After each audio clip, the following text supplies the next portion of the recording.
Hello. Hello, everybody. Hope everybody's doing good today. And today we're going to be talking about the Crossroads of Twilight from the Wheel of Time, written by Robert Jordan. We hope everybody's doing good. And this week we're going to try to cover the last 5 books of the Wheel of Time. And so today we're going to talk about Crossroads of Twilight, and it basically takes place right after Tuon and Matt escape from how do you pronounce that city? Erbudar. And basically, I think Matt's story probably is the most important story of this book. Would you say that or no? I don't know. Maybe the most interesting. As he's touching his toes, the most interesting. No, Yeah, I'm fixing the tongue of my shoe. because it develops more of a Tuon and Matt's storyline, and we get to know Tuon a lot better, and the interactions are very comical at times, I guess you can say. As you're a little tired. No. As they interact, get to know Tuon. She's kind of she's somebody you can tell that she's true to her word and she keeps to her promises. No matter what. Yeah, no matter what. And plus, she's kind of like I guess she's just trying to figure out who Matt is. She wants to know more about what kind of person Matt is. I really appreciate how Matt tries to kind of swoo her and actually tries to get her to like him, which he doesn't really try to do that much in the past with his other girls at all. Oh, I fixed the camera a little bit. And they play, he's playing the game. Stones. Stones, which kind of reminds me of chess a little bit. For sure. I think that's an actual game, though. Yeah. Well, Stones, there's a game of Stones, but it's kind of like chess. And it's kind of worried, like, should he beat Tuon or should he let her win?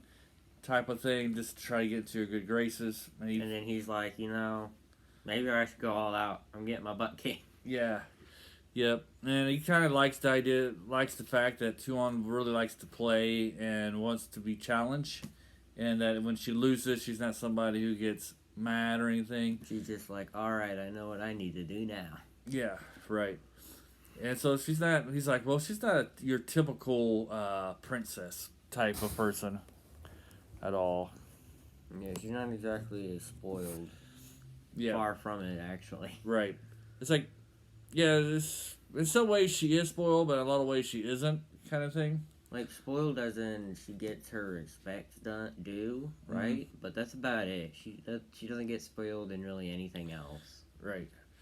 And she's in that little cabin, and he's like, oh, man, I forget the other lady who's supposed to be watching her. Lucia. No, not the Lucia, the other one from Awadar. Oh, Satel? Yeah, I think it's Satel, yeah. And she's like... Mistress Anan? So, yeah. He's like, wait, you're supposed to be her guardian. You're supposed to be taking her side on issues and stuff. She's just like, but she talks sense. Right. And so, a lot of times he's getting double teamed. Well, he gets all these women who always against him. Is this the one he gives a whooping to the Aes Sedai? No, that's in the next book. Next book? Yeah, but he does get... He gets tired of these Aes Sedai with him. It's like poor Matt, because he gets Tuon. Any woman he saves never really seems to say thank you. Right. Yeah, he has to deal with the Aes Sedai and their handlers, who's always like, if we want us to, we can put the Aes Sedai, we can put those women on leashes. And Matt's just like, but that's why we're in this mess. Yeah. Because of you. Right. And so he's always getting mad at the Aes Sedai because the Sultan, because they're always at each other's throats, and he's like, just get along. I don't want to deal with it. Right. And Aes Sedai thinks like they know everything, that they know better and stuff. And Matt's just like, I've had memories dated back since before you were even considered a thought. Yeah. And so they always give him, basically wants to make him pull his hair out. I'm surprised he's not bald yet. Mm-hmm. Probably because he has that hat on. It's shield. That's the secret to why Matt has a wide brim hat. Yeah. So he remembers not to pull his hair out of his head. Exactly. And then, so also the book really covers more about, we learn more about Egwene and how she's kind of tightened her role as being leader. Oh gosh! And proven, yawning is horrible. Yeah, it proven to the other Aes Sedai that she's worthy of the seat. Yeah. I love how it's called the Merlin seat. I remember the first time reading that, and I was like, a Merlin seat? They're chairs! Armelin. I think it's Armelin, isn't it? No, this is Merlin. Amyrlin. Yeah. Merlin. Right. It's really funny, though, because it's the Merlin seat. I'm like, why is it called a seat? Yeah.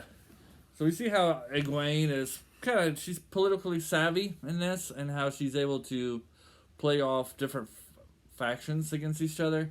But she does have help with Swan. I mean, she's not exactly helpless. She just has no power. Yeah, but Swan's able to help her and navigate through the treacherous water of the political atmosphere of the And I believe Aes Sedai. This is Rand's Anakin Skywalker arc. No, it's not. No. He has one of those. Yeah, he has. Yeah, he does, but that's later on. Okay. He even loses his arm. So he doesn't do that in that one. He doesn't. He doesn't? What? Which one are we doing? We're doing the Crossroads of Twilight. What's Rand doing in this book? Sitting on his rear? That's basically. I mean, Rand's basically in the back seat of this one. We get Elaine, and Elaine's, setting things on fire, ruining everything. Trying to get, she's trying to get Camlin back under control, and she's trying to, she's playing the political game as well. Is this the mercenary one where she hires a bunch of mercenaries? She's just trying to do the political world. Is it after the battle? She's kicking. Would you stop? I can't remember. She's kicking people out of Camlin because she wants to make sure that they know that she is the ruler. Okay, so it's before the war, the battles. Yeah. All right. It's early. He read this a while back. We are really behind on our Wheel of Time books. I've finished.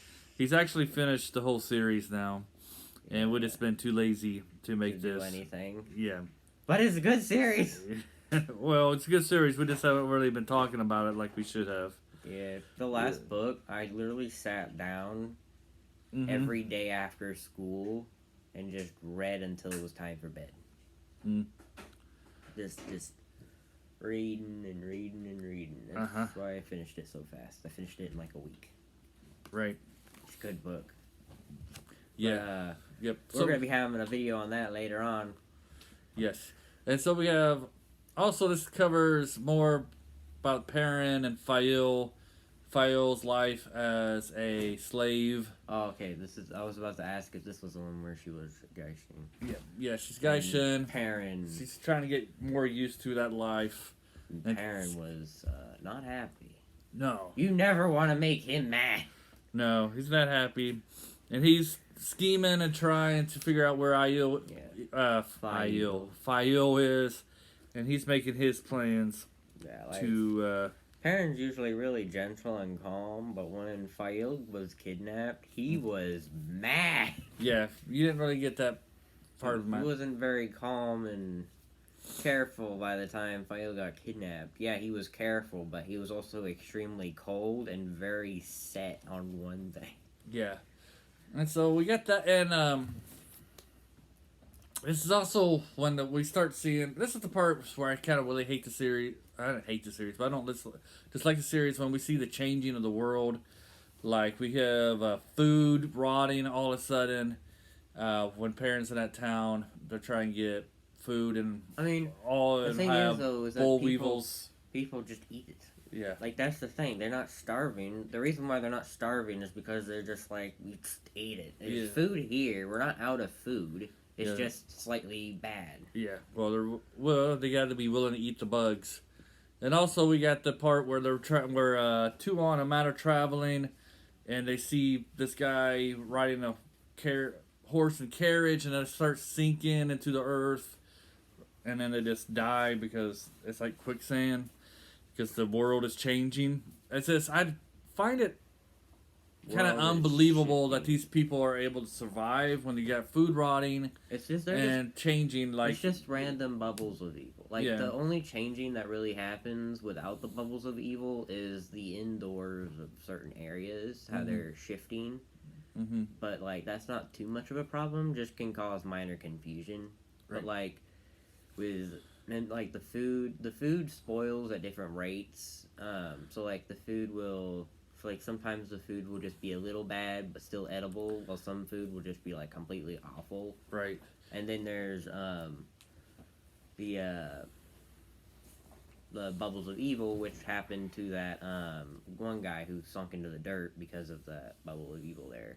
Right. So like it's not, and the bubbles of evil, they're not exactly super common. Like they're common, they're more common than they were, but that's only like hmm they're not too common. They don't really affect the main characters too much. Right. And, Well, this is kind of like the beginning that we see of the world changing in such a way. yeah, like And the stuff. like the bubbles of evil, they're not super frequent. Right. And this is kind of like the dead point of the series. It's like Winter's Heart, this book, where they're not as good as the other books that we read. Like they're good, but they're not as they don't really as good as the other Wheel of Time books. But Matt and Tuon really carry. I think in this book, Matt and Tuon's storyline really carries the book and make it interesting. All right, you got anything else to say? All right, we hope you enjoyed this video, and until next time, have a great day. Bye. Bye.